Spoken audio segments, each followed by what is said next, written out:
Bom dia a todos e a todas. É Só um com muito minutinho, só um orgulho, com muito minutinho. Só um tá, minutinho vamos que a lá. gente vai começar a colocar no YouTube.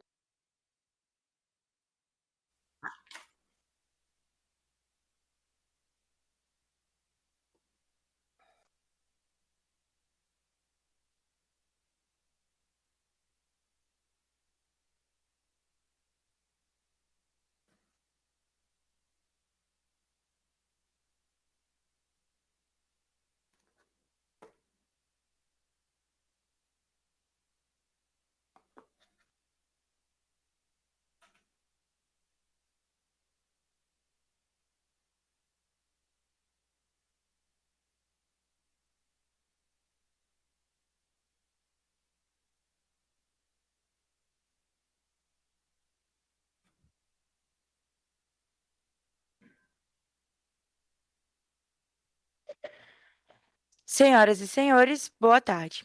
Inicia-se, neste momento, o seminário de lançamento do caderno de jurisprudência do STF, concretizando direitos humanos, direito das pessoas LGBTQIAP+. Os cadernos de jurisprudência do STF têm por objetivo divulgar o perfil decisório do STF na temática de direitos humanos e contará inicialmente com 5 volumes específicos dedicados a relevantes temas da agenda de direitos humanos, como direitos humanos das mulheres, das pessoas LGBTQIAP+, dos povos indígenas, da população afrodescendente, das pessoas privadas de liberdade, liberdade de expressão, dentre outros. Para falar sobre a abordagem do tema LGBTQIA+, sob a perspectiva do sistema intra-americano de direitos humanos, tem a palavra coordenadora científica da Unidade de Monitoramento de Fiscalização das Decisões da Corte Interamericana de Direitos Humanos, Flávia Piovesan. Um bom dia a todos, a todas, a todes. Expresso a minha profunda gratidão, reconhecimento e, sobretudo, esperança por esse momento, em nome da Unidade de Monitoramento e Fiscalização das Decisões da Corte Interamericana, do nosso coordenador institucional, Dr. Luiz Lanfred, de toda a equipe do CNJ, em nome do Supremo e do Max Planck Institute. Temos aqui 3 atores fundamentais com a rede de pesquisadores ICAO. Gostaria de prestar o meu reconhecimento por essa aliança, por esta cooperação que permitiu fomentar este diálogo transformador e inspirador a partir dessa obra coletiva, a primeira que nós vamos lançar, que é justamente os cadernos da jurisprudência do Supremo Tribunal Federal, concretizando direitos humanos, direitos das pessoas LGBTI a mais. Portanto, começo exaltando a importância dessa parceria, desta cooperação, para avançar na implementação dos direitos humanos.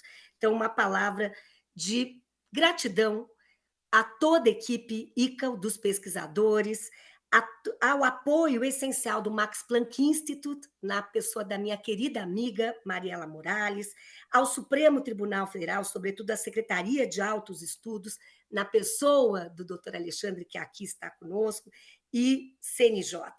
Eu trago 3 breves ideias, não é? Buscando responder a 3 perguntas: por que os cadernos? Para que os cadernos? E como os cadernos dialogam com o sistema interamericano de proteção de direitos humanos.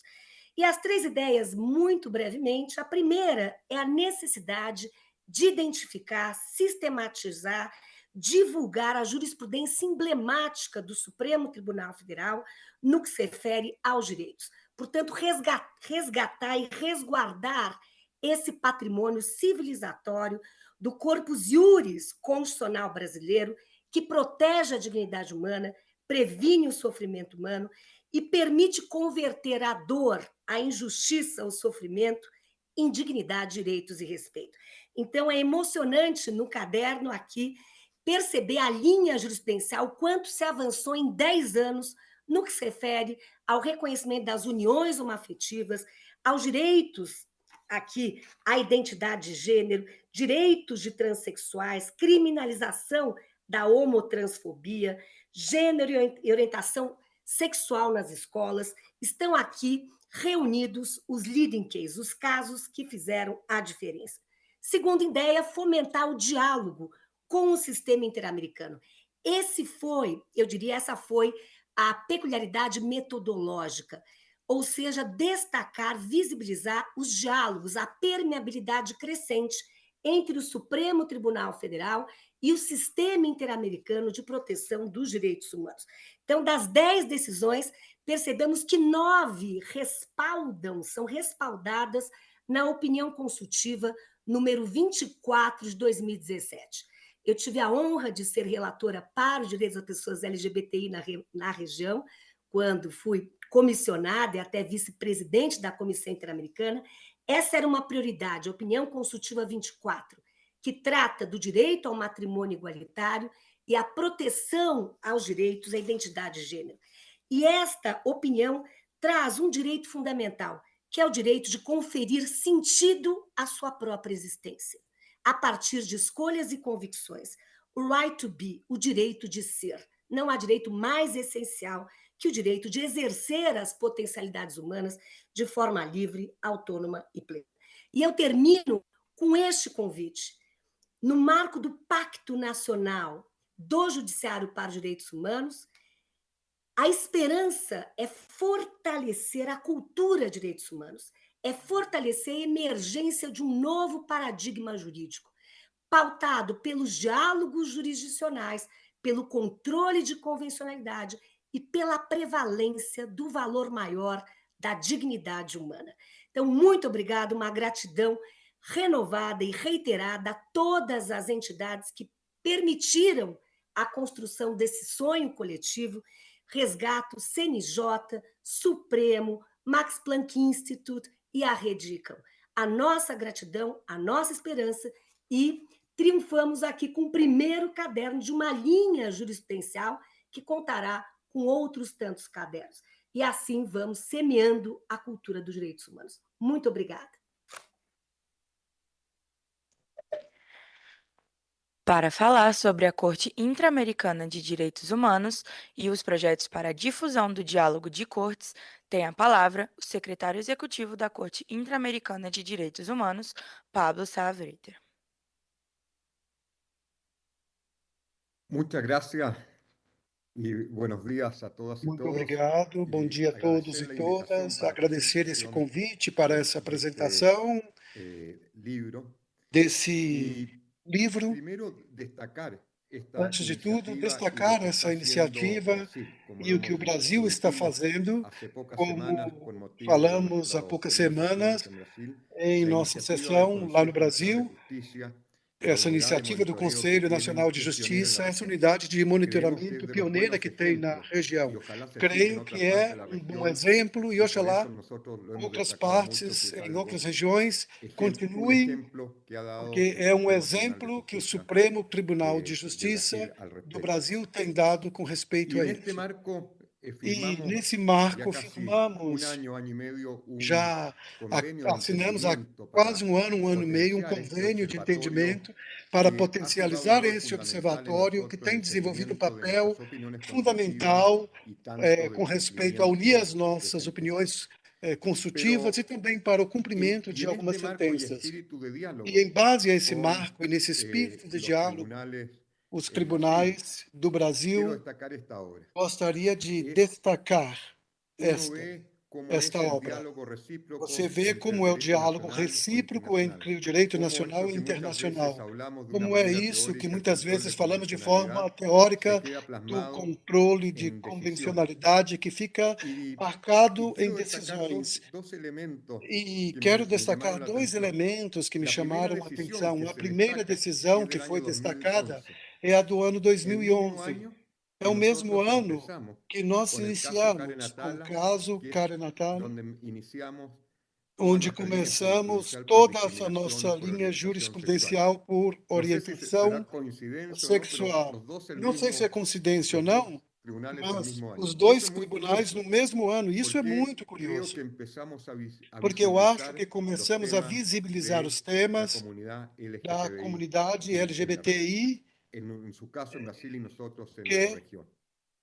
mais Y na después, região, no caso do como Brasil e região. lo E señalaba depois, Flavia, el como rol Flávia que jugó falou, o también papel en las também decisiones de la desenvolvido opinión na consultiva de decisão la da Corte opinião Interamericana consultiva da de Corte Derechos Humanos. Interamericana de Y en ese Direitos sentido, Humanos. destacar É nesse que el sentido que eu diálogo, quero no solo a destacar través que de o los casos diálogo, não só contenciosos, através sino dos también a casos través de las medidas contenciosos, mas também provisionales através das y medidas en las opiniones jurídicas e também consultivas. das Y opiniões creo consultivas. que E esta eu acho recopilación de que las essa sentencias essa importantes y emblemáticas por recopilação tema dessas LGTBI, sentenças no tema discriminación que LGBTI, hay, nessa ¿verdad? discriminação Es que el ejemplo existe, del diálogo que muchas esse é o veces fomentamos. exemplo do Y diálogo que muitas aprovechando que vezes está Mariela en fomentamos. representación del Max E Planck, es el aproveitando que diálogo está aqui o transformador representando que, como lo inspiran esse mucho, diálogo en transformador, como nos beneficio y inspira pro muito em persona, que a la benefício larga es lo que e nos debe preocupar pró-pessoa, a todos. e Es que cómo é o que garantizamos deve mejor preocupar a los derechos. todos, como garantir melhor Y os esto es un direitos. ejemplo E de esse é um cómo se exemplo garantizan de como mejor los derechos a través de un como diálogo se fluido garantem os entre el derecho direitos nacional y el através do derecho internacional a diálogo través del fluido control de entre o direito convencionalidad. nacional e Entonces, internacional numa realmente convenção. felicitaciones por todo lo que están Na haciendo, verdade, parabéns por tanto la tudo que unidad estão monitoreo, fazendo, esta iniciativa del Consejo tanto essa Nacional de unidade de Justicia y monitoramento, esta uma obra que medida nos do viene Conselho a Nacional de mostrar Justiça, e que la agora ciencia está en nos papel, la mostrando realidad, en qué consiste el vemos diálogo. o Para que, nosotros, qual é o papel los dele que e ahora dentro de em una que audiencia consiste esse le dije al diálogo. presidente, estamos Estive em uma audiência e disse ao presidente que presentando este libro estamos y me dijo, esto es lo apresentando que esse siempre livro, buscamos, e ele mostrar disse é de o una que a manera gente pragmática sempre cómo buscou, es este mostrar de diálogo. forma Entonces, gracias por la pragmática como é iniciativa, esse diálogo. felicitaciones y Obrigado pela como lo iniciativa, decían, este es el parabéns. inicio de una E, como eu serie dizia, esse é o de, início de uma série de otros libros y que van a mostrar de también outros la situación livros de e que otros também grupos vão en mostrar as situación de situações de outros vulnerabilidad, grupos em discriminación en nuestra situações región. Muchas de gracias. vulnerabilidade e discriminação em nossa região. Muito obrigado. Registramos ainda a presença de Sua Excelência, o senhor conselheiro do CNJ, Mário Goulart Maia. Para a apresentação sobre a produção bibliográfica do Diálogo de Cortes, tem a palavra o conselheiro do CNJ, Márcio Luiz Freitas. Bom dia a todas e todos. Eu quero começar aqui cumprimentando todos que estiveram à frente dessa importante iniciativa. Nós vivemos uma situação onde o cumprimento da promessa constitucional de construção de um país livre, justo e solidário, com erradicação de discriminação de todas as formas, somente pode efetivamente se tornar realidade se nós, que de alguma forma estamos obrigados, por um dever de ofício, a pensar em políticas judiciárias, pudermos garantir àqueles que estão nas posições de maior vulnerabilidade efetivas condições de acesso à justiça, efetivas condições de ter seus direitos tutelados. O fato é que, nada obstante a LGBTfobia, a transfobia ser crime, ser considerada crime desde 2019, o Brasil é o país que mais mata pessoas trans e travestis no mundo.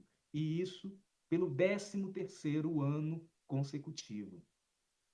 Isso nos traz uma obrigatoriedade de levar a sério a efetiva proteção a essa população vulnerável.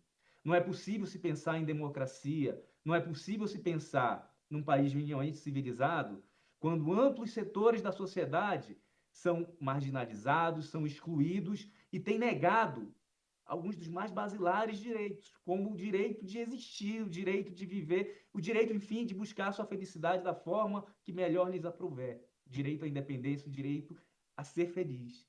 Então, o lançamento desse caderno de jurisprudência marca hoje uma tentativa de garantir visibilidade a toda a jurisprudência que vem sendo formada, a toda a atuação do Supremo Tribunal Federal e do Conselho Nacional de Justiça, no sentido de tornar o Poder Judiciário mais aberto, mais apto a efetivamente garantir e tutelar o direito dessas populações. Então, a apresentação desse volume que vem a público agora é um passo importante, é um passo decisivo rumo a essa construção de uma sociedade melhor para todos nós.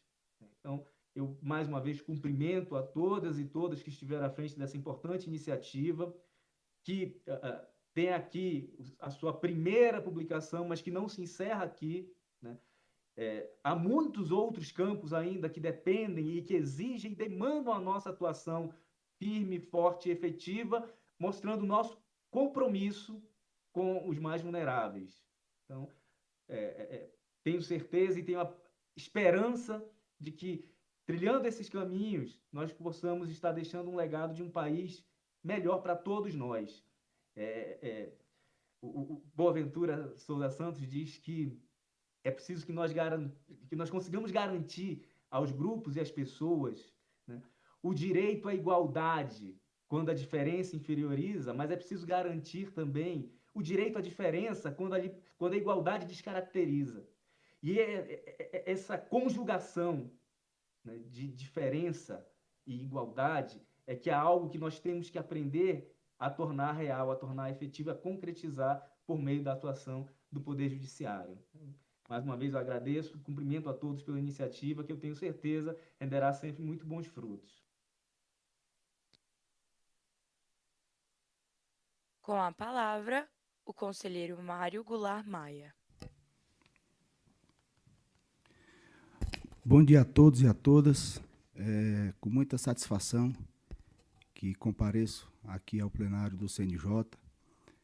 Quero agradecer em nome do conselheiro Márcio, meu amigo e companheiro aqui de CNJ, pelo trabalho e pela coragem de enfrentar uma temática tão sensível à nossa sociedade e vista com tanto preconceito por todos. E essa sua posição, Márcio, demonstra a grande pessoa e o grande humanista que você é. Quero também, em nome da professora Flávia, cumprimentar todas as mulheres que se fazem presentes nesse lançamento. Eu gostaria de citar um pensamento que não é um pensamento religioso, mas um pensamento cristão. E a deturpação que se faz hoje em relação ao cristianismo, ou a mensagem que o cristianismo passa, é muito deturpada. O cristianismo acolhe.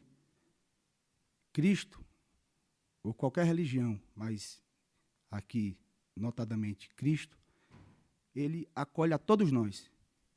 Ele não isola, ele não julga, ele não condena, ele acolhe.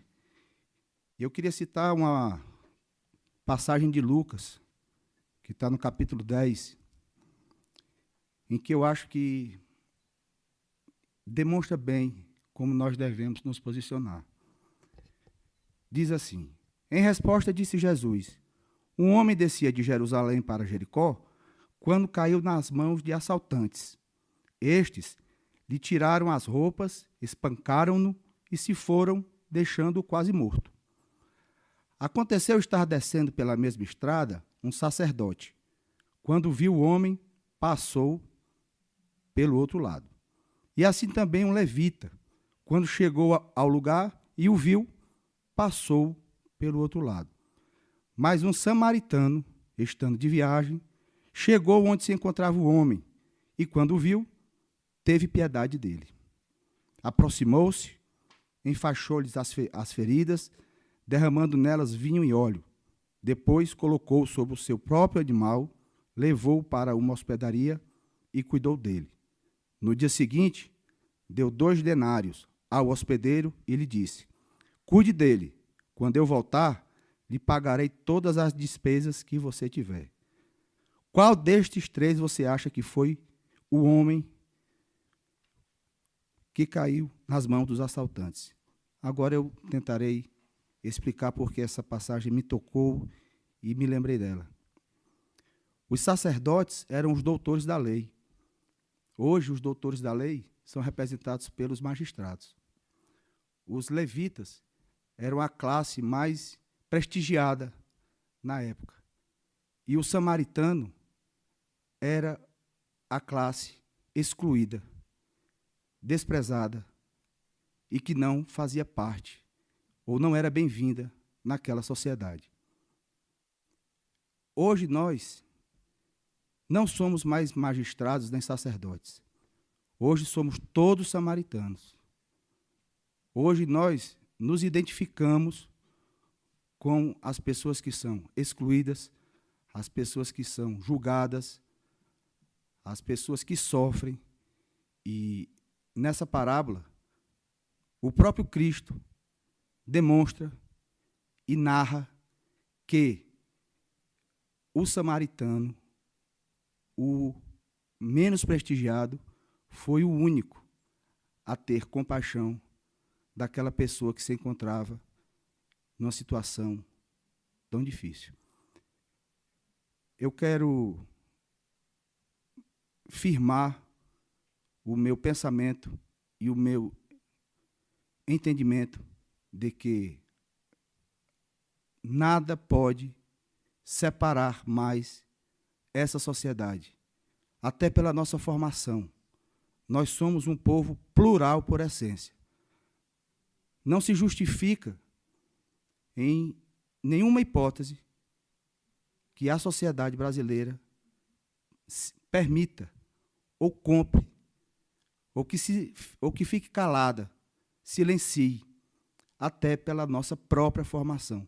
Somos todos plurais. Somos todos oriundos da mesma raiz, do indígena, do negro, do branco. Como dizia Darcy Ribeiro, somos uma nova Roma lavada em sangue negro. Então, o papel do judiciário não é só julgar, não é só aplicar uma lei e fazer a sua interpretação. O papel do judiciário é, sim, o papel de unir, dar equilíbrio, harmonia a essa sociedade. E isso é obrigação não só do judiciário, isso é uma obrigação enquanto ser humano. Como dizia Bertolt Brecht, que tempos são estes em que temos que explicar o óbvio.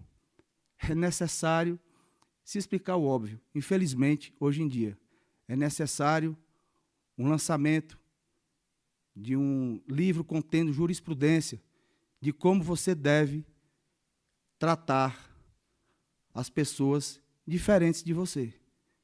É o óbvio. E hoje nós estamos fazendo o óbvio. Mas esse óbvio está caminhando para a tolerância, para a igualdade e para a harmonia. E quando nós estivermos nesse estágio de evolução, certamente a tolerância, a paz e o amor nos fará bem mais felizes, como somos em nossa essência, plurais. Agradeço muito a todos por essa oportunidade de poder me pronunciar e se sintam todos acolhidos pelo CNJ. Aqui, mais uma vez, agradeço a Márcio Luiz, conselheiro, meu amigo, que teve a coragem e venceu, lutou o bom combate. Sei, Márcio, que não deve ter sido fácil para você enfrentar uma pauta tão sensível, como já mencionei. Então, mais uma vez, parabéns a todos e que essa nossa participação, esse nosso trabalho, não seja apenas só um trabalho, não seja apenas só mais um livro, mas que ecoe nos corações e na mente de todos os gestores, todos os governantes e todos os magistrados desse país. Muito obrigado.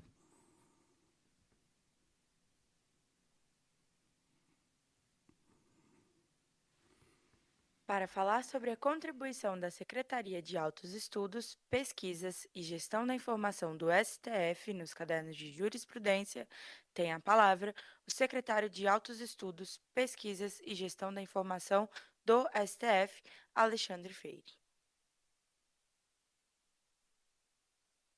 Bom dia a todas e todos. Para todos nós, hoje é um momento muito importante, que é o momento da divulgação dessa importante contribuição para o estudo e para a aplicação das temáticas relacionadas aos direitos das pessoas LGBTI, QI, AP+. O Supremo Tribunal Federal se juntou ao Conselho Nacional de Justiça, ao Instituto Max Planck, à Rede Cal, para apresentar um contributo da Corte para o aperfeiçoamento desse tema, principalmente a partir de uma importante iniciativa do Conselho Nacional de Justiça. E aqui eu queria render as minhas homenagens à professora Flávia Pelvezan, a Isabel Penido, a Juliana Bertoldi, a Camila Curado, aos colegas que participaram desse projeto, como a Natália Dino. Também queria fazer aqui um justo reconhecimento à equipe da Secretaria de Altos Estudos, principalmente a CODI, na pessoa do seu coordenador, Tiago Gontijo, que se debruçou sobre o projeto, sempre a partir de um diálogo muito saudável com o Conselho Nacional de Justiça, com a Rede Cal, com a UMF, com o próprio Max Planck, para apresentar não a versão do Supremo, mas uma versão coletiva desse projeto. E, sobretudo, é importante reconhecer o trabalho de curadoria do conteúdo, e aqui eu queria também fazer um registro, mais uma vez, da professora Flávia Pelvezan, da professora Patrícia Perrone, que se debruçaram sobre esse material para que ele alcançasse a excelência que foi apresentado agora. Nós estamos diante de um material editorial de primeira qualidade, que eu tenho convicção que terá o êxito, que é justamente a difusão do conteúdo dos pronunciamentos do Supremo Tribunal Federal a respeito desse importante tema. Eu gostaria de dizer para vocês que, no âmbito do Supremo Tribunal Federal, para todos nós, foi um dos projetos mais relevantes, embora a nossa participação seja muito pequena, perto do hercúleo trabalho desenvolvido por os demais parceiros. Mas nos enche de orgulho, é um tema que eu espero seja o primeiro, como já mencionado, e que, em edições futuras, a Suprema Corte possa participar, contribuindo da melhor forma possível. Esse é um tema que nós temos que não apenas enfrentar, mas, sobretudo, desenvolver e difundir. Queria, mais uma vez, agradecer a gentileza, falar que, para o Supremo Tribunal Federal, foi um dos projetos mais relevantes da gestão do ministro-presidente Luiz Fux. Eu tenho convicção que, em razão do fato do CNJ, do Supremo Tribunal Federal, serem instituições co-irmãs, esse será um projeto não apenas do Supremo, do CNJ, mas um projeto de um capítulo bonito do sistema de justiça. E, com essas palavras, eu devolvo ao cerimonial para a condução e, mais uma vez, agradeço e quero dizer que me sinto muito orgulhoso e, sobretudo, muito feliz em poder ter participado desse projeto. Muito obrigado.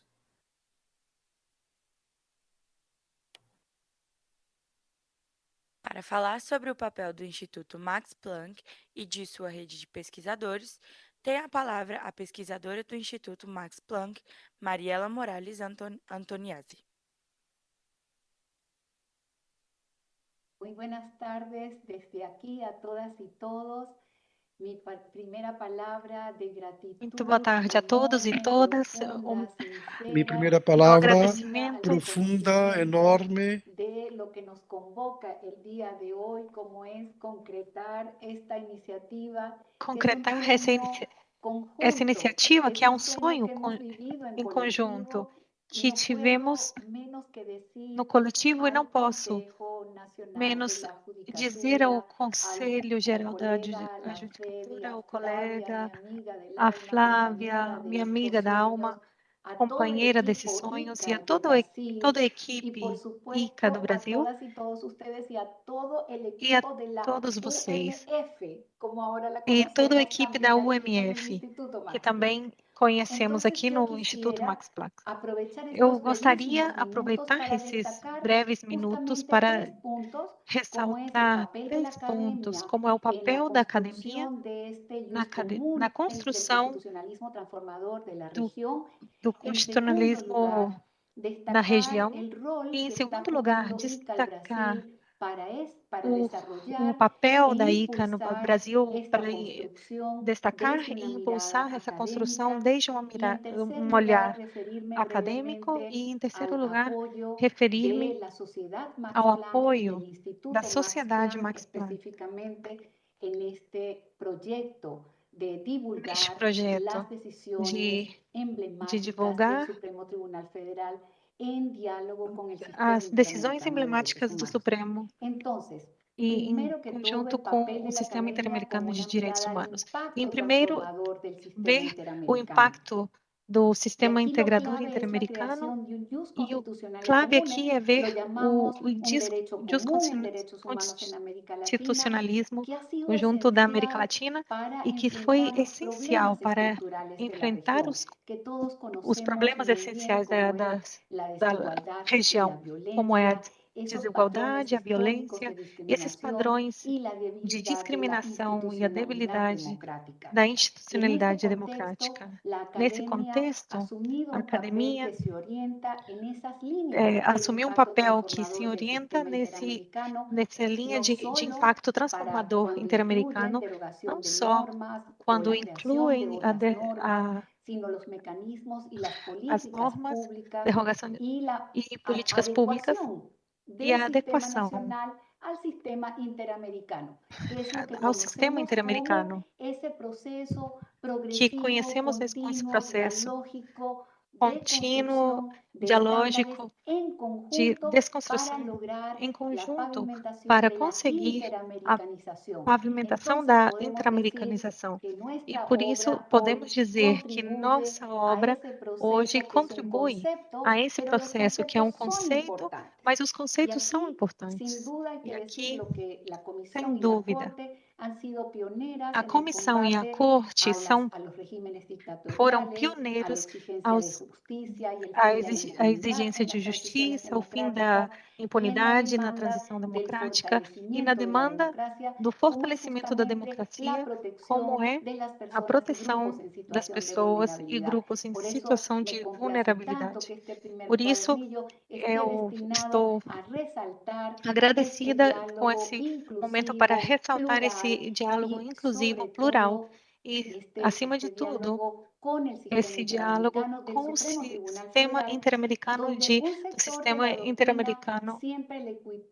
onde o setor da doutrina critica ao tribunal do pouco diálogo, mas no meu olhar, isso tem ido transformando, e o Supremo tem cada vez mais estabelecido essas pontes para concretizar os estándares da interpretação da Convenção Americana sobre Direitos Humanos. E isso é um avanço para o Brasil. E é muito importante esse olhar holístico, que vai mais além de cada caso individualmente, e isso temos escutado de todos os que me precederam no dia de hoje. E, em segundo lugar, eu gostaria de destacar o papel do Brasil, o papel do ICA Brasil, que nos sentimos muito orgulhosos e orgulhosas de mostrar os avanços, como essas publicações que já temos, que eu gostaria de dizer por que é importante o ICA Brasil, como atua.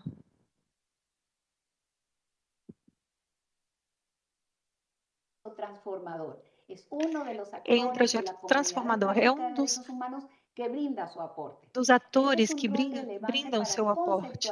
Isso é muito relevante para conceitualizar e para poder entender o alcance dessa informação jurídica, que muitas vezes não chega a nós juízes, não alcança a comunidade, não facilita essa linguagem comum dos direitos humanos para que todas as pessoas tenham acesso a reclamar e a ser e pedir seus direitos, reivindicar seus direitos. E o papel do INCA Brasil, enquanto análise de normas, de sentenças e de opiniões consultivas, e como diz esse caderno, das decisões do máximo tribunal do país. E outro é o papel de sistematização dessa informação, não só em base a um conceito do ius comune, senão também aos princípios das estruturas, que é a consequência desse princípio, e relacionar com outros elementos do ius comune. Existe uma tríada, onde tem Estado, direitos e direitos humanos. E no Brasil tem tido um papel protagônico que, nesse momento de ameaça acadêmica em toda parte do mundo, é muito importante estar conscientes que a academia é a voz crítica.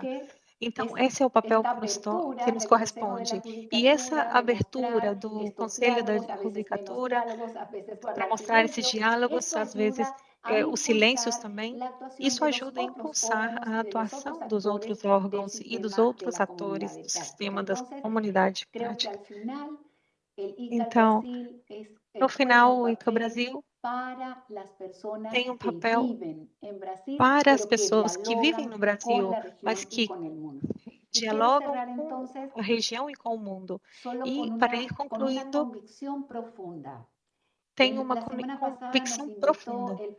Na semana passada, o presidente eleito nos convidou, Max Planck, que nos destacou que estamos entre as 5 instituições de investigação maior do mundo, são os 16 institutos, e ressaltou essas palavras no Twitter, que a América Latina é um desses papéis que aqui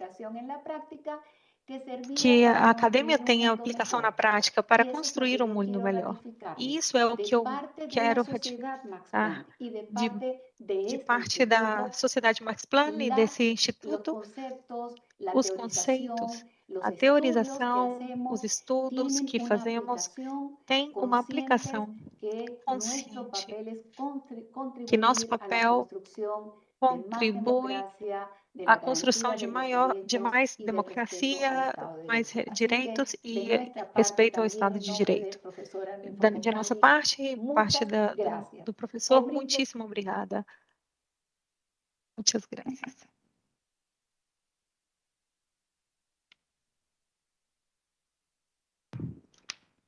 Para falar sobre a metodologia dos cadernos de jurisprudência, tem a palavra a Procuradora do Estado do Rio de Janeiro, Patrícia Perrone.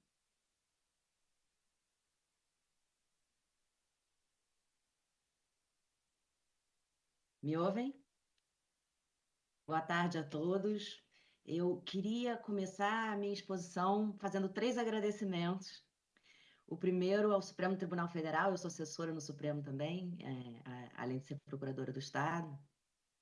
E acho que a Corte foi e é uma grande janela para o tema dos direitos fundamentais e dos direitos humanos, e que a experiência nunca poderia ter sido a mesma, né, se não fosse pelos casos que a gente enfrenta no Supremo Tribunal Federal. Eu queria fazer um agradecimento ao Max Planck Institute, porque o Instituto é uma sede muito importante de pesquisa e de aprofundamento sobre o tema dos direitos humanos e sobre o tema do diálogo dos direitos humanos com o direito nacional, e seguramente o trabalho não teria sido o mesmo se a gente não tivesse um suporte tão relevante. E queria fazer um agradecimento também aos professores da Rede ICAO Brasil, que foram os responsáveis pela produção dos cadernos, e aos integrantes do Grupo Cortes Constitucionais e Democracia, que me ajudaram com a revisão dos cadernos.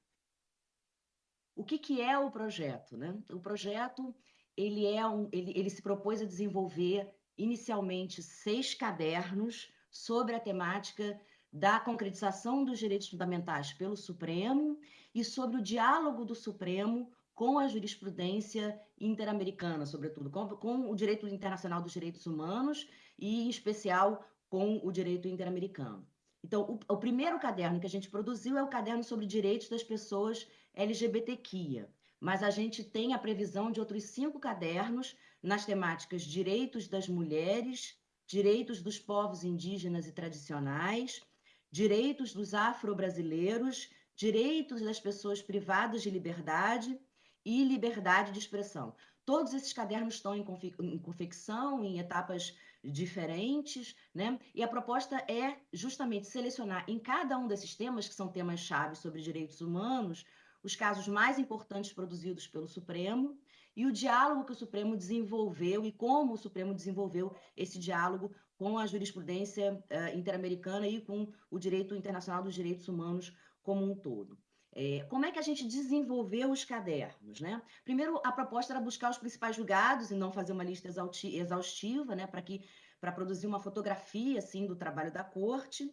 A gente fez um recorte, começando no ano de 2008 e indo até o ano de 2021 na pesquisa. A gente procurou situar os julgados nesse período. O ano de 2008 foi o ano em que o Supremo Tribunal Federal mudou a sua jurisprudência e passou a considerar os tratados de direitos humanos com status supralegal. Isso foi muito importante para o desenvolvimento de um diálogo da jurisprudência da Corte com o sistema interamericano.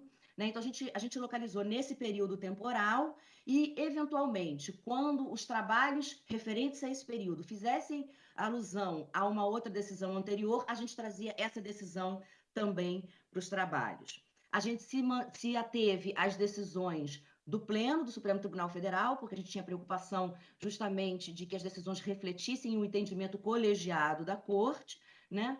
E com relação às decisões do Pleno, se ateve às decisões de mérito e aos referendos em medida cautelar. A gente fez uma pesquisa de verbetes, com base nos verbetes que eram mais relevantes para cada tema que a gente estava levantando, descartou decisões que não entravam propriamente no mérito e fez uma seleção das decisões mais importantes a partir das referências que constavam na imprensa, as decisões, a partir das referências que constavam em trabalhos acadêmicos e considerando também os casos que eram referenciados por casos futuros, né, como casos como leading cases, como casos relevantes. Tudo isso é apresentado através de relatórios, cada caso é um relatório, né, que integra os cadernos, né, e os relatórios identificam os números dos casos, identificam quem foram as partes, trazem a ementa do julgado, trazem a tese, sempre que o tribunal tiver firmado uma tese, um pequeno descritivo do julgamento e seleção de trechos da fundamentação do voto do relator e seleção de trechos em que cada um dos ministros estabeleceu um diálogo com a jurisprudência interamericana, justamente para dar esse enfoque da conversa entre a jurisprudência do Supremo e a jurisprudência da Corte Interamericana. Né? Então, o caderno, eu acho que os cadernos eles vão permitir a divulgação de um trabalho muito importante do Supremo, né? A visibilização desse trabalho, né? E também que as pessoas comecem a compreender como se dá esse diálogo entre o Supremo Tribunal Federal e o sistema interamericano de direitos humanos. A gente espera que isso seja um incentivo para que todas as pessoas e também os magistrados brasileiros reflitam mais sobre a jurisprudência em matéria de direitos fundamentais, né, que seja um incentivo para que a jurisprudência do Supremo seja mais conhecida e invocada e para que todos os magistrados e brasileiros, enfim, passem a olhar também para esse outro sistema do qual a gente faz parte, né, e que está discutindo as mesmas temáticas que a gente discute aqui no Brasil e que também serve de referência, uma referência muito importante para o desenvolvimento dessa matéria. Obrigada.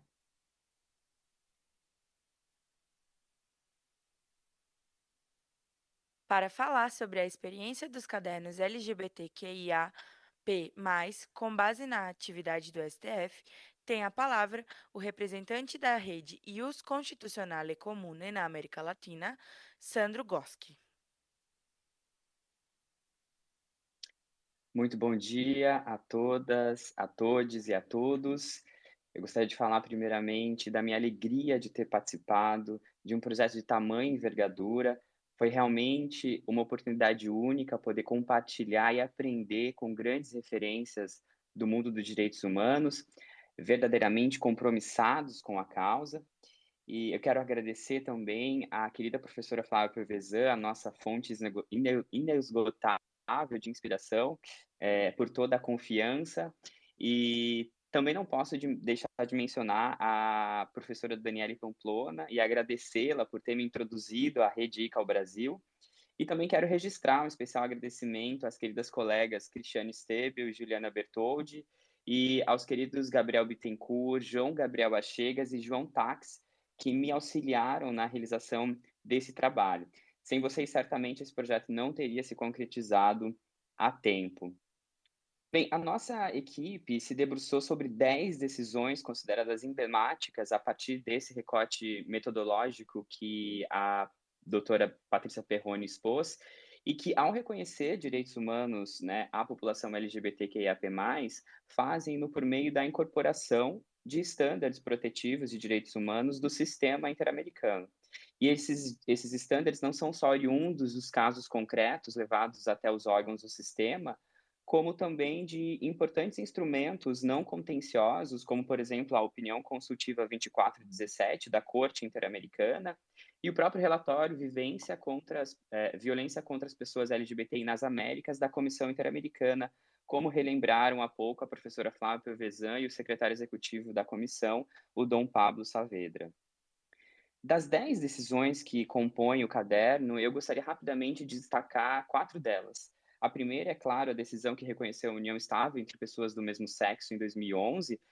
Para se ter uma ideia do impacto dessa decisão, desde então, mais de 65 mil uniões de casamento entre pessoas do mesmo sexo foram registradas aqui no Brasil. Então, portanto, o impacto é inegável. Em 2008, nós tivemos a decisão que reconheceu direitos das pessoas travestis e transexuais, permitindo a mudança do designativo do nome e do sexo nos documentos de identidade, mesmo sem a realização de cirurgia. Sem dúvida, essa decisão vem romper com essas inaceitáveis condições de vida dessa população, as quais, inclusive, têm colocado o Brasil no topo dos países mais violentos para pessoas trans e travestis. Mais de 1.600 mortes foram registradas entre 2008 e 2020 no Brasil, como bem relembrou a sua excelência o conselheiro Márcio Freitas. Em 2009, o STF reconheceu a criminalização da homotransfobia como resposta a essa violência essa violência histórica sofrida por essa população. Os dados mostram que entre 2000 e 2020 foram registradas mais de 5 mil mortes violentas de pessoas LGBTQIAP+, colocando o Brasil novamente no topo aí do ranking dos países mais violentos para os membros dessa comunidade. E, por fim, em 2020, nós temos a decisão a respeito da proibição da doação de sangue por homossexuais. Essa decisão é um crucial avanço no combate à discriminação e ao estigma decorrente da epidemia do HIV da década de 80, e também é uma das decisões que a gente abordou e de importante conquista para a população LGBTQIAP+. Essas decisões, elas são exemplos concretos de reconhecimento de direitos que resgatam a dignidade e promovem, em última análise, a inclusão, a visibilidade social desse grupo historicamente excluído e discriminado. E a proposta dos cadernos jurisprudenciais é, ao meu ver, se eu puder me arriscar aqui a dizer qual é o objetivo dos cadernos, eu diria que é justamente difundir os direitos reconhecidos pelo Supremo Tribunal Federal, não só para a comunidade jurídica, mas também para a sociedade em geral, com esse objetivo final de que os direitos humanos LGBTQIAP+, se tornem plenamente efetivos.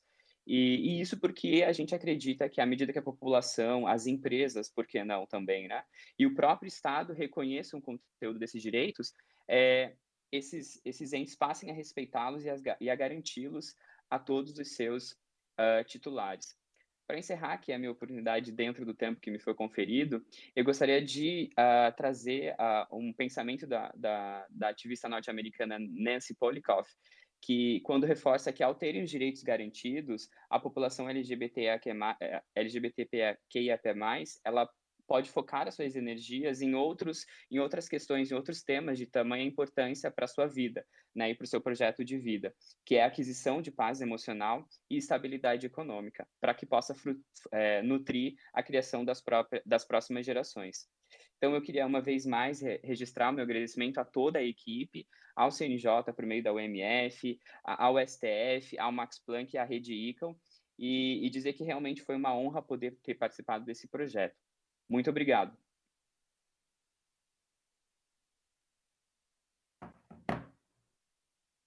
Para falar sobre a perspectiva dos pesquisadores mobilizados, tem a palavra a representante da rede ICAO, Juliana Bertoldi.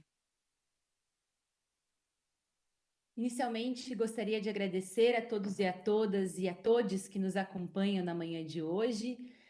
Muito singelamente, em respeito à Rede ICAO, dizer que eu estou aqui na condição de pesquisadora, tão somente, infelizmente, não integro a rede, sou professora na PUC-Paraná, na Clínica de Direitos Humanos, apenas para não surfar na onda da Rede ICAO aqui, merecidamente, né?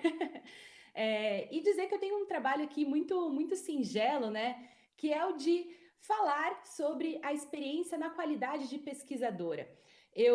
Sobre a orientação, claro, do Sandro Gorski, estive ao lado da Cristiane Strobel, do João Tax, do Gabriel Bittencourt e do João Gabriel Archegas, nessa missão que foi muito facilitada, né, pela professora Patrícia Perrone, que nos deu a metodologia para a realização da pesquisa. Nós sabemos que realizar pesquisa empírica, né, pesquisa de análise jurisprudencial aqui no Brasil é um desafio muito grande, porque, por natureza, nós temos a construção dessas decisões de uma maneira muito diversa entre si. Então, trazer parâmetros, padronizações de análise, para que os pesquisadores tenham um trabalho um pouco mais simplificado, é sempre um desafio muito grande, e ele já havia sido superado pela professora Patrícia, que nos trouxe aí parâmetros bastante claros e bastante objetivos para a realização dessa análise. Dentro da metodologia de uma clínica de direitos humanos, e aqui a gente emprestou, né, Sandro, diversos alunos da clínica de direitos humanos em diversos estágios de experiência em pesquisa. Então, nós tivemos representantes desde a graduação até o doutorado, né, até representantes que estão no processo de doutoramento para a realização da pesquisa. Nós sempre possibilitamos que o aluno ele escolha a decisão que ele gostaria de trabalhar, o projeto que ele gostaria de trabalhar, para então uma realização de maior qualidade dessa pesquisa. Então, o Sandro deixou bastante livre para nós, né, que nós escolhêssemos a decisão que nós gostaríamos de trabalhar, e foi uma experiência muito interessante, né? Eu estou no meu processo de doutoramento pela PUC-Paraná nesse momento, e eu nunca havia realizado essa espécie de pesquisa, de análise de jurisprudência. E muitos dos alunos que estavam envolvidos também foram iniciados nessa espécie de pesquisa durante este procedimento. Então, para os alunos que têm contato com o conteúdo teórico da clínica, enxergar todas essas dificuldades que nós falamos, né, professora Flávia, com alguma recorrência, de inserir a importância, de conscientizar sobre a importância das decisões da Corte Interamericana de Direitos Humanos, sobre as decisões do sistema interamericano, trazer isso para a prática dos alunos, né, para que eles vejam o quanto isso ainda não obstante sejam nítidos os esforços da evolução, o quanto isso ainda é incipiente dentro do nosso sistema jurídico, foi bastante interessante. Eu mesma confesso que, apesar de estudar direitos humanos e apesar de trabalhar com direito penal, nunca tinha tido contato com a decisão de minha análise sobre a inconstitucionalidade do artigo 235 do Código Penal Militar. Eu não conhecia a existência desse dispositivo legal e fiquei extremamente surpresa, né, com um dispositivo de tamanho preconceito e do absurdo jurídico com que eu me deparei. Então, para mim, foi uma experiência extremamente enriquecedora. Sei que falo também pelos meus colegas pesquisadores, e eu espero, Sandro, que o objetivo que você nos colocou aqui, que é muito justo, né, de disseminação do conhecimento e da importância dessas decisões, ele seja atingido, tanto no judiciário, porque a gente sabe que os juízes de primeiro grau nem sempre adotam, né, a inserção desse conhecimento de direitos humanos dentro das suas decisões, tanto no judiciário, que a gente consiga ter essa permeação dos direitos humanos, quanto na população. Então, eu torço muito para que o caderno, esse primeiro caderno aí, seja um sucesso e que nós consigamos efetivamente que a nossa pesquisa chegue do lado de lá, trazendo todos esses efeitos positivos. Então, a experiência foi muito bacana, sei que falo em nome dos meus colegas também, e eu falo aqui, enquanto membro da Clínica de Direitos Humanos, que também estamos sempre à disposição para realizar essas pesquisas, e agradeço novamente o que faço em nome da professora Flávia Piovesan, nossa parceira de sempre, nossa inspiração de sempre, a oportunidade de participar. Foi muito bacana e eu realmente estou na torcida que os próximos cadernos sejam também bastante difundidos. Agradeço a todos e a todas e novamente ficamos à disposição. Um grande abraço. Para falar sobre a estratégia visual LAW e a concepção de projeto, tem a palavra o coordenador de difusão da informação do STF, Tiago Vieira.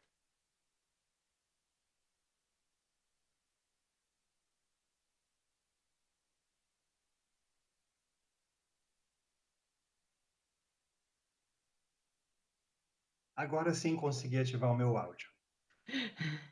Bom dia a cada um de vocês, é uma grande honra estar participando deste momento único, deste momento histórico na história constitucional do Brasil. Eu gostaria de inicialmente agradecer o gentil convite que me foi apresentado pela professora Flávia Piovesan, pelo Luiz Lanfredi, parabenizar em nome da Patrícia Perrone, doutora Patrícia Perrone, a metodologia sofisticada, de altíssimo nível de seleção e produção dos conteúdos jurídicos, e agradecer ao amigo, professor Alexandre Freire, pela gentil confiança que me foi atribuída neste projeto, e igualmente pelas palavras gentis que foram apresentadas no início de sua apresentação. Foi uma grande honra participar de um projeto grande, ousado, para, como disse alguns pesquisadores, difundir o óbvio. Como apresentado pelo professor conselheiro Mário Maia, as decisões do Supremo marcaram história, já são e estão na vida constitucional do Brasil, porém, ainda não são consideradas de ampla difusão, especialmente no âmbito da promoção dos direitos humanos entre cidadãos que não são de formação jurídica, professora Patrícia. E esse é o grande objetivo que foi trazido para o projeto dos cadernos de jurisprudência do STF.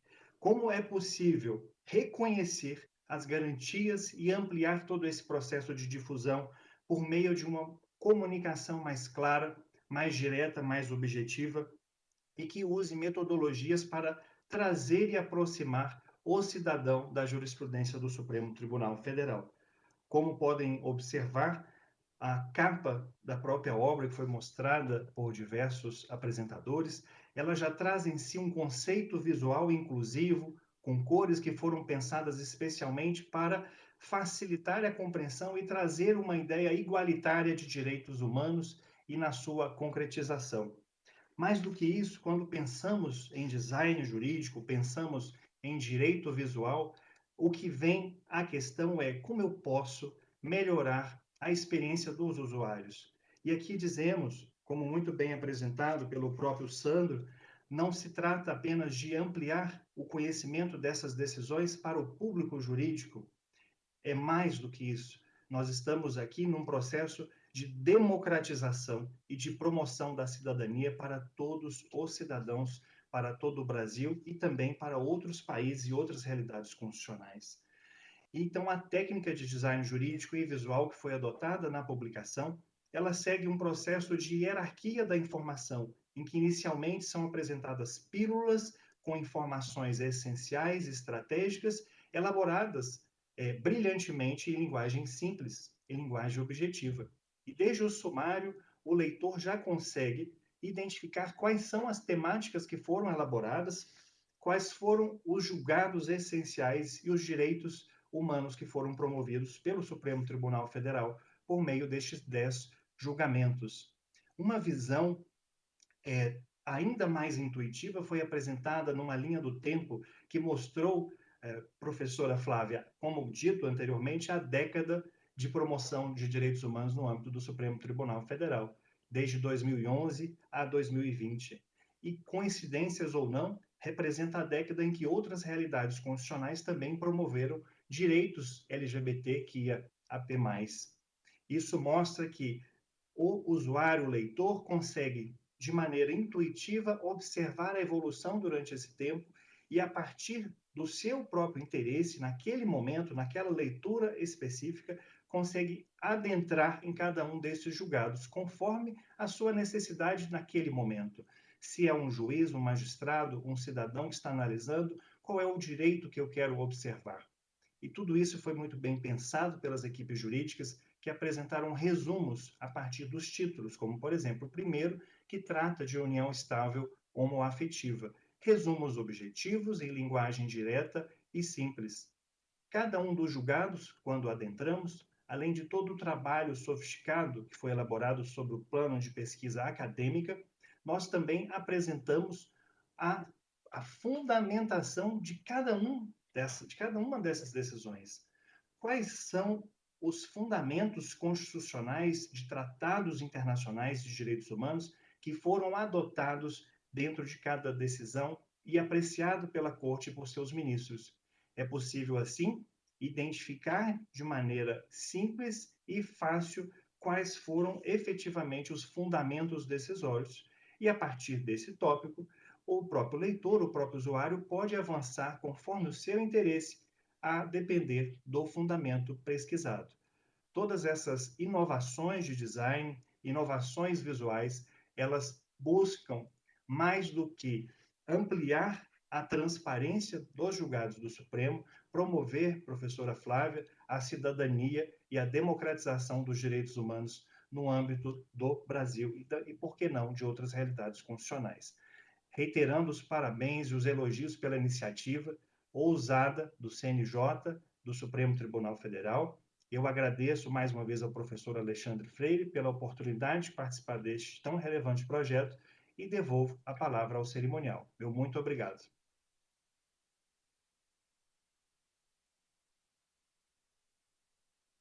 Para falar sobre a importância da comunicação para a difusão das ações do Poder Judiciário e para a promoção da cidadania, tem a palavra a chefe da seção de comunicação institucional do CNJ, Regiane Neves. Bom dia a todas e a todos. Primeiramente, quero agradecer esse espaço que foi nos aberto como comunicação e parabenizar esse trabalho magnífico e árduo, né, de toda a equipe e inclusive da equipe do Thiago, né, que trabalhamos um pouquinho juntos nesse projeto gráfico incrível que eles conceberam. Eu vou brevemente aqui trazer só alguns insights e algumas reflexões sobre, acho que agora o complemento de todo o trabalho que já foi feito, né? A continuação disso, que é a comunicação de tudo isso, né? A comunicação, ela já é reconhecida pela ONU, inclusive, como um direito humano fundamental. E, para além, né, do conceito de comunicar, é de realmente promover o cidadão, que ele seja protagonista da sua cidadania, que ele possa repercutir também o conhecimento na sua comunidade e na comunidade em que está inserido. Então, dentro desse contexto, é muito importante o trabalho das instituições em propiciar o acesso ao conhecimento, às informações. E aqui é sempre importante lembrar, como comunicadora, a diferença entre informação e comunicação. Né? Informação, né, essa informação bruta, né, a informação, a sentença, as ações do poder, as ações efetuadas pela instituição, pelo CNJ, os acórdãos, as decisões. E a comunicação, ela requer o entendimento da mensagem, né, pelo esse outro lado. E que essa informação ela seja recebida e compreendida, e mais importante de tudo, por quem quer que seja, né? Independentemente da dificuldade de compreensão ou de acesso, seja a forma como apresenta o conteúdo, os canais pelo qual esse conteúdo é apresentado. E então, eu acho que são iniciativas como cadernos de jurisprudência que conseguem promover transformar a informação bruta que já lá existia em uma informação sistematizada, clara, transparente, organizada, acessível, e promover a cidadania, uma cidadania que seja ativa, solidária, né? E compartilhada. E é um trabalho também que nós aqui, né, nós como comunicação institucional, e aqui trazendo para o âmbito do CNJ, temos o nosso DNA, nas nossas diretrizes e princípios diários, né, de traduzir a linguagem técnica, jurídica, para uma linguagem que seja compreendida por todas e todos, e que realmente impacte, né? Tenha esse poder de impactar o cidadão. E aí como, né? É a partir disso, né? Dessa informação bruta ou de produtos lapidados como os cadernos de jurisprudência, e o que acontecerá a partir daí, né? A divulgação nos canais, trazendo aqui para o âmbito do CNJ e até do próprio STF, nos nossos portais de comunicação, por meio das matérias jornalísticas, do atendimento à imprensa, dos posts nas redes sociais, do nosso trabalho árduo nas redes sociais, que também seguimos há quase 14 anos, em que tem essa linguagem muito próxima ao público. E aí alguns números, né? Temos quase 7 milhões de pessoas, de usuários nas nossas redes sociais, uma média de 300 mil acessos ao nosso portal, mais de 1.000 demandas atendidas anualmente da imprensa. Então, todo esse trabalho tem uma simples finalidade, que é o que me orgulha como comunicadora do CNJ, é de levar a informação direito ao cidadão, e mais ainda aqueles mais vulneráveis, que estão possivelmente uma exclusão social, e para tentar mudar esse status quo. Então, quando a gente divulga uma notícia ou publica um post na rede social sobre o Sandro trouxe a questão do casamento homoafetivo. Em 2013 teve a resolução do CNJ, né, que proibiu que os cartórios civis se recusassem a efetuar o casamento, né? Então é o que nos move, né? Saber que quando você publica isso, do outro lado tem um cidadão, uma cidadã que vê naquilo a possibilidade de concretizar um sonho, de um casamento. E isso é um pequeno exemplo de todas as ações do Poder Judiciário e das sentenças, dos acórdãos, que transformam a vida das pessoas.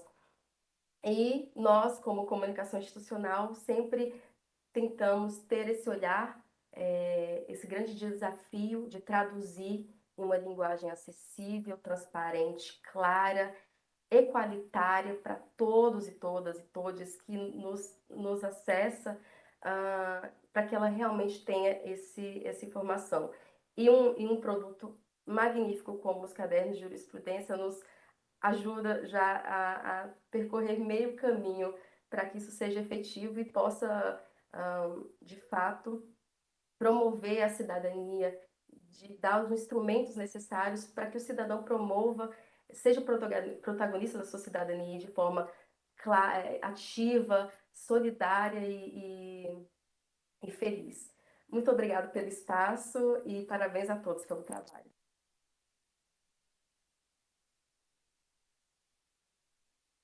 Para falar sobre as políticas judiciárias do CNJ que dialogam com a população LGBTQIAP+, e os diálogos com os cadernos vivências do DMF-UMF, tem a palavra a chefe de gabinete do DMF-CNJ, Renata Laurino. Bom dia a todos e a todas.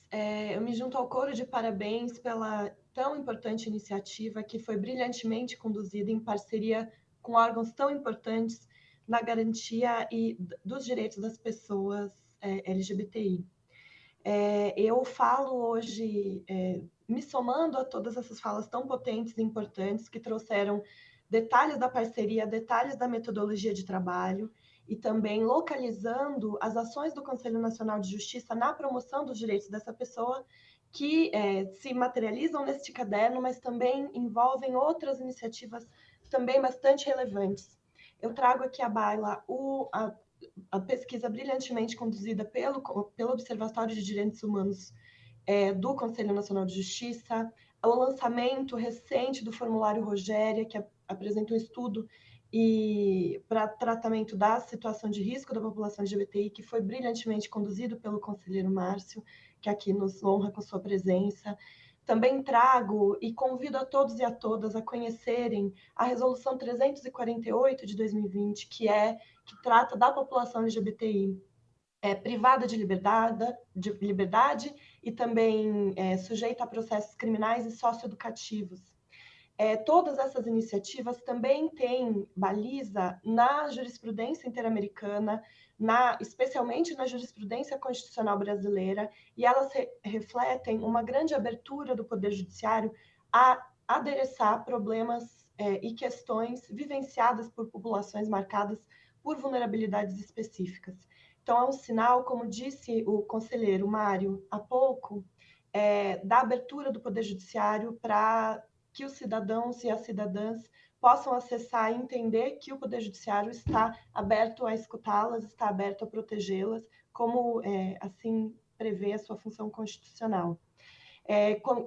Convido também a todos e a todas a conhecerem os nossos manuais informativos sobre a temática, que estão publicados no site do Conselho. Faço coro também às iniciativas mencionadas pela Rejane de comunicação, que são tão importantes para que o conteúdo produzido pelo Conselho chegue às mais variadas pessoas, e especialmente aquelas que podem ver no Conselho uma forma de ajuda e de acesso a seus direitos básicos. Então, também agradeço a presença de todos, de todas. Sei como é difícil conciliar agendas de tantas instituições, então eu louvo a presença de todos e por todas as falas tão importantes que mostram que estamos no caminho certo deste trabalho, que sabemos que foi muito árduo, mas também foi muito importante. Então, parabenizo pelo lançamento do caderno. Desse primeiro, teremos ainda outras oportunidades para discutir outros temas e trazer à baila essas discussões tão importantes para a sociedade. Com isso, acho que encerramos a nossa fala de hoje, a não ser que os conselheiros tenham mais alguma coisa a acrescentar, os outros demais participantes gostariam de fazer alguma outra fala.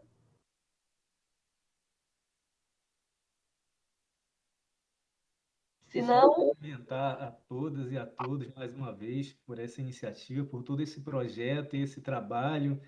Cumprimentar o conselheiro Mário, agradecer Sua Excelência pela participação, o que bem demonstra a sensibilidade e o compromisso que o conselheiro já vem demonstrando há bastante tempo com toda essa pauta dos vulneráveis, daqueles que mais precisam da nossa atenção. Então, eu, mais uma vez, só agradeço a oportunidade de fazer um trabalho que, na realidade, é o trabalho de concretização da Constituição, que é o que nos move, que é aquilo que nós somos obrigados a fazer por dever de ofício. Então, agradeço a todos e a todas. Nós agradecemos, conselheiro. Acho que com isso damos por encerrado o evento. Agradeço novamente a atenção, a participação e disponibilidade de todos aqui presentes. Senhoras e senhores, agradecemos os pronunciamentos realizados e, com a devida autorização, declaramos encerrada esta solenidade. Tenham todos uma boa tarde.